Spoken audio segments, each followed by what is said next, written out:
नमस्कार साथियों, मैं पत्रकार राजीव सिंह और आपका जो चैनल है video content channel the point of view, आपका जो वीडियो कंटेंट चैनल है द पॉइंट ऑफ व्यू। और आप हमारे साथ हैं एडवोकेट संजीव सिंह जी, और हम लोग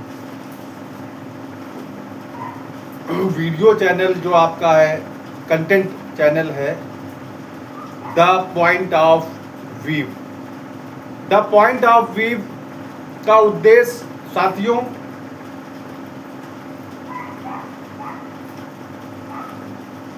यह है कि अधिक से अधिक अपने सम्मानित दर्शकों को सूचनाप्रद जानकारी उपलब्ध हो सके, जिससे कि उनको अधिक से अधिक जानकारी होने से दर्शकों को वो अपना लोक कल्याणकारी योजनाओं का लाभ ले सके और उनका हित हो सके। हमारे वीडियो कंटेंट चैनल का यही उद्देश्य है, द पॉइंट ऑफ व्यू का यही उद्देश्य है, जो कि आपके साथ हम लोग पिछले कई समय से अपने विचार आपके सामने रख रहे हैं संजीव जी। और हम लोग आगे भी इसी तरह से आपको सीधे लाभ पहुंचाने वाले विषय रखते रहेंगे, जिससे कि आपका हित व लाभ हो और हमारा सहयोग भी आप लोग करते रहें। Please like, comment and share व सब्सक्राइब के माध्यम से जो प्रोत्साहन video content channel the point of view को प्राप्त होता रहेगा, उतनी अच्छी जानकारी हम लोग कोशिश करेंगे अधिक से अधिक कि अपने सम्मानित दर्शकों को संजीव जी हम लोग कंटेंट उपलब्ध करा सकें। तो आज संजीव जी विषय रहेगा लेबर लॉ। केंद्र सरकार ने 4 लेबर लॉ 2026 में 2025 में 25 में लागू किए, जो कि अब केंद्र सरकार के लेबर लॉ श्रम संहिताएं हैं 4, वो अब राज्य सरकारें अपने स्तर पर लागू करवा भी रही हैं। जैसे कि उत्तर प्रदेश सरकार ने लेबर लॉ लागू कर दिया है उत्तर प्रदेश में, और अन्य राज्यों में भी राज्य सरकारें लेबर लॉ लागू कर रही हैं, जो केंद्र सरकार ने अभी नए 4 श्रम संहिताएं बनाई हैं। ज़्यादा जानकारी के लिए हमारे साथ एडवोकेट संजीव सिंह जी हैं, जो कि आपको विस्तृत जानकारी देंगे। जी संजीव जी, थोड़ा सा दर्शकों को बताइए कि क्या संहिताएं हैं, क्या लेबर लॉ है केंद्र सरकार के। जी राजू जी, आज का जो विषय है जी the point of view content channel के माध्यम से बहुत ही अच्छा विषय है जी। ये श्रमिक वर्ग के लिए, कर्मचारी वर्ग के लिए, जी, चाहे वो संगठित वर्ग का कर्मचारी हो या असंगठित वर्ग का कर्मचारी हो। जी। तो आप मान लीजिए ये केंद्र सरकार की तरफ से, भारत सरकार की तरफ से जी बहुत ही बेहतर कानून है, जो कि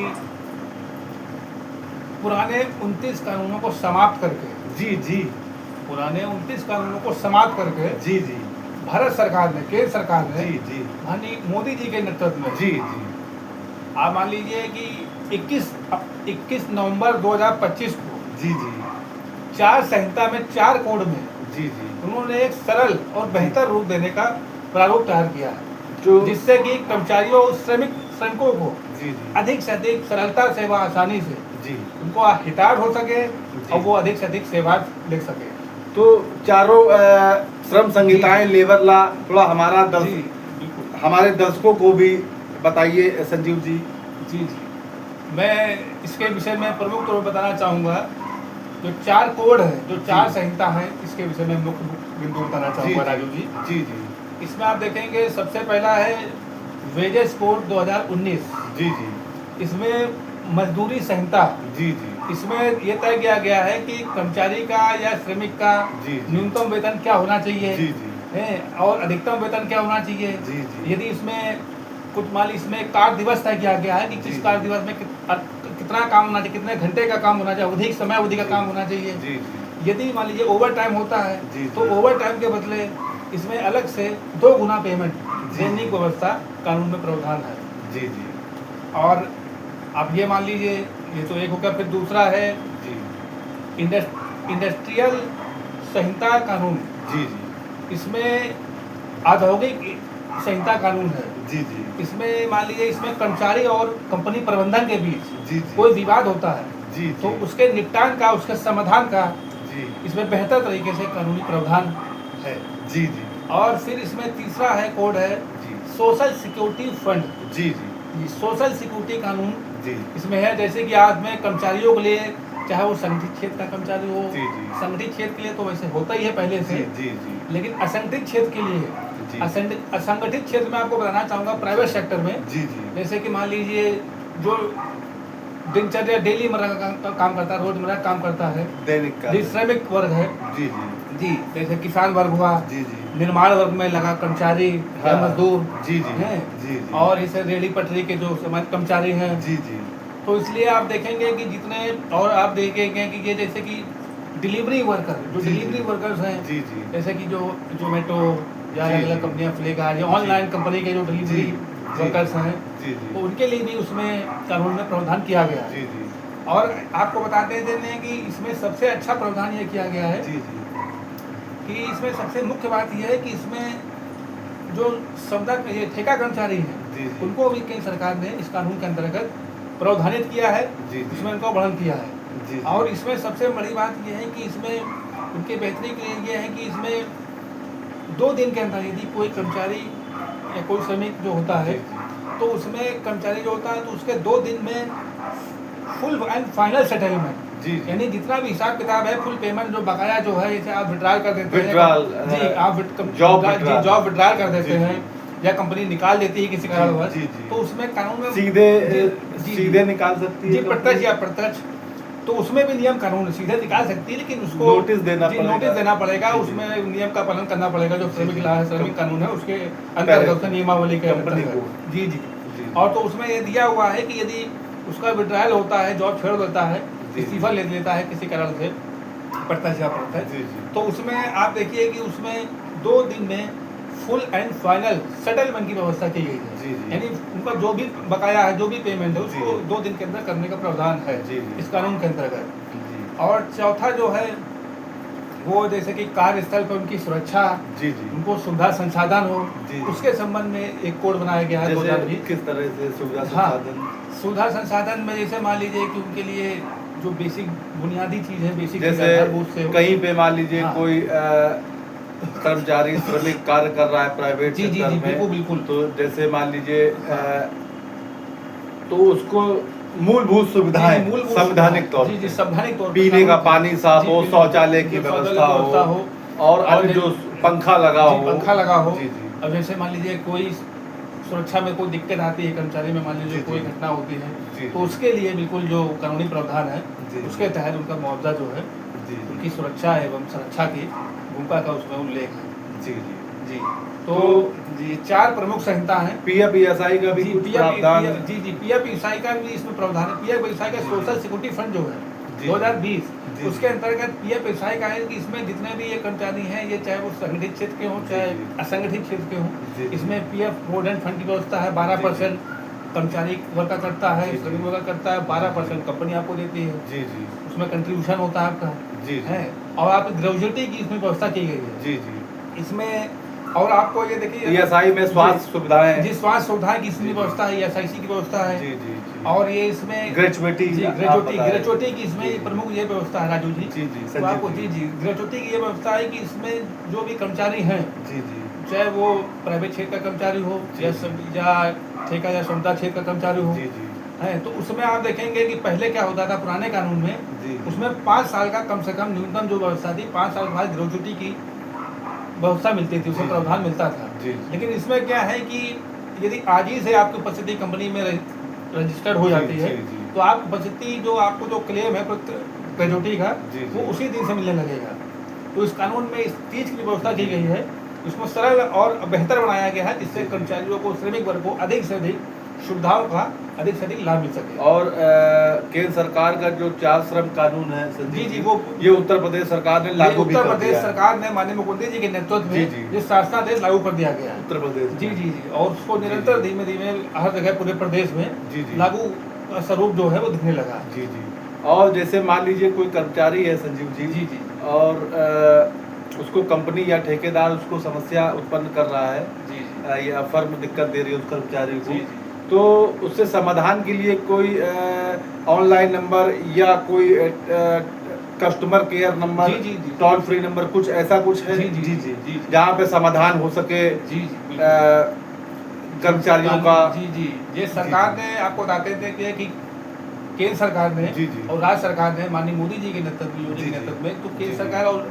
ने केंद्रीय श्रम मंत्रालय के अंतर्गत जी जी इस श्रमिकों की, चाहे वो प्रवासी श्रमिक हो, जी, जी। चाहे वो स्थानीय श्रमिक हो, जी, जी। इसमें श्रमिकों की कोई समस्या आती है, जी, जी। तो उसके निपटान के लिए, जी, उसके समाधान के लिए जी, इस जी। चीज़ की भी व्यवस्था की गई है कि उसमें एक केंद्रीय लेवल पे, यानी केंद्रीय श्रम मंत्रालय पे, मिनिस्ट्री जी, लेवल पे, जी, जी। उसमें एक कंट्रोल रूम बनाया गया है। जी जी उसका जो हेल्पलाइन नंबर है वो जी, जी। 14434 वन 14434 14434 जी जी 14434 जी जी ये सुबह 10 बजे से शाम 6 बजे तक ये श्रम मंत्रालय भारत सरकार भारत सरकार ये उपलब्ध रहता है। कोई भी समस्या हो श्रमिकों कोई की, भी समस्या कर्मचारियों हो। की प्राइवेट सेक्टर जी, में, जी, जी।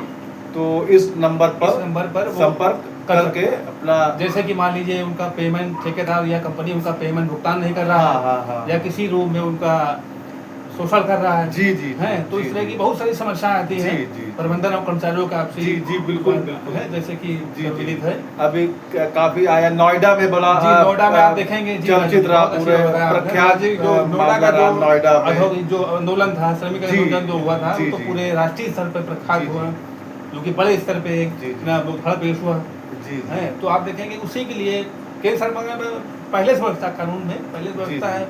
उसमें समय समय पे क्या है कि सामाजिक संगठनों द्वारा जी। केंद्र सरकार द्वारा या राज्य सरकार द्वारा अधिक से अधिक उसमें प्रावधान किया जा रहा है, अधिक से अधिक उसमें उत्साहन दिया जा रहा है, प्रचार जी। प्रसार अधिक से अधिक किया जा रहा है।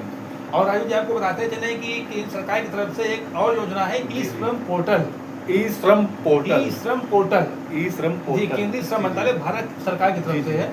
इसमें यह सारी व्यवस्था है कि जैसे इसमें आप पंजीकरण करा लेते हैं, जी, जी। तो आप पंजीकृत श्रमिक व मजदूर माने जाते हैं। जी, जी।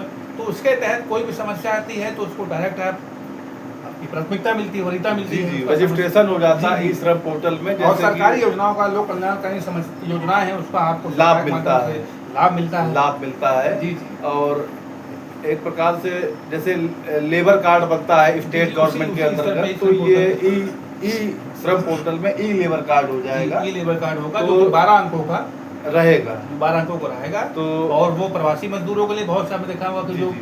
बाहर कहीं के होते हैं, दूर करते जी, हैं, जी। पलायन कर लेते हैं दूर, जैसे यूपी का है वो जी, जी। महाराष्ट्र में कर रहा है, गुजरात में कर रहा है, जी, जी, बिहार जी। का है तो महाराष्ट्र, दिल्ली, हाँ, मुंबई, तो तो उनके लिए भी सारे स्थानीय मजदूरों सुविधा- श्रमिकों के लिए उन्होंने सुविधा के लिए केंद्र सरकार ने ई श्रम ई श्रम पोर्टल के माध्यम से ई श्रम कार्ड जी ई श्रम कार्ड, उसमें सारी योजनाओं का लाभ हाँ उसमें सब मिलता ई है। श्रम कार्ड बनेगा, रजिस्ट्रेशन जी जी होगा ई श्रम पोर्टल पर। जी जी और उसी के ई श्रम पोर्टल के अंतर्गत ही आपने देखा होगा जी, कि जी। कोरोना पीरियड में सबको याद होगा जी, कि जी। बहुत सारे श्रमिकों की बहुत बड़ी समस्याएं सामने आई थी, हाँ, उत्पन्न हो गई थी, तो उनके केस में देखा। उनके लिए राशन कार्ड की सुविधा जो है कोरोना काल जी में जी जी तो ration card, one nation one ration card की वन व्यवस्था nation portable one ration service card जो बनाई गई, पोर्टेबल, उसका लाभ हम लोग जी के सामने है। कहीं पर भी लाभ ले सकते हाँ, हैं। कहीं पे भी ला सकते हैं। कानपुर में राशन कार्ड बना है, बिहार वो में आप लाभ कहीं ले पूरे सकते इंडिया हैं। में, पूरे भारत में जी, आप कहीं भी हैं तो उसका आप लाभ ले सकते हैं। और उत्तर प्रदेश सरकार माननीय मुख्यमंत्री जी ने जिनके लेबर कार्ड बने हैं तो उनके लिए भी आप देखेंगे राज्य कोरोना सरकार काल में उनके खाते में बहुत कुछ ही बेहतर जी अनुदान भी गया। जी अनुदान भी गया जी जी उत्तर प्रदेश के और- माननीय मुख्यमंत्री द्वारा, जी, राज्य जी, सरकार द्वारा, माननीय जी, जी। केंद्र सरकार द्वारा, माननीय मोदी जी सरकार द्वारा आप जी, देखेंगे कि केंद्रीय स्तर पे या राज्य स्तर पे बहुत सारे जो श्रमिक योजनाएं हैं, जी जी जो लोक कल्याणकारी योजनाएं जी, हैं, जी। उनका अधिक से अधिक लाभ देने की प्रयास है जी जी और अधिक से अधिक जागरूकता और जी। प्रचार प्रसार किया है। बिल्कुल बिल्कुल। और केंद्र सरकार का एक पोर्टल भी है संजीव जी, समाधान पोर्टल नाम से। जी जी समाधान पोर्टल केंद्र सरकार का पोर्टल है, labour ministry government of India के तहत समाधान पोर्टल नाम ही है उसका, समाधान पोर्टल।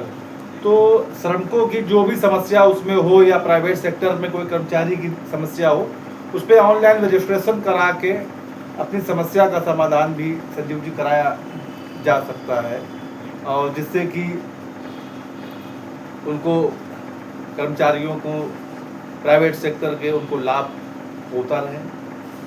आज संजीव जी आपने बहुत अच्छी जानकारी लेबर लॉ विषय पर हमारे सम्मानित दर्शकों को संजीव जी आपने अवगत कराई, और उम्मीद करते हैं कि इसी के साथ आप हमें नई नई जानकारियां, जिससे कि हमारे दर्शकों को लाभ होता रहे, आप अवगत कराते रहिए।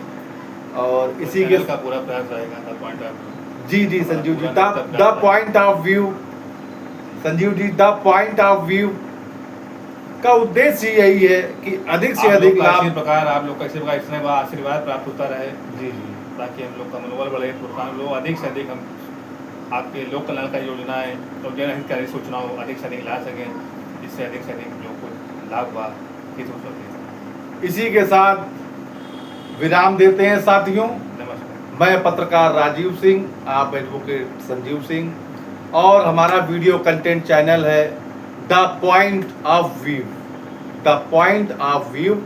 इसी तरह से अपना स्नेह बनाए रखें सम्मानित साथियों। नमस्कार।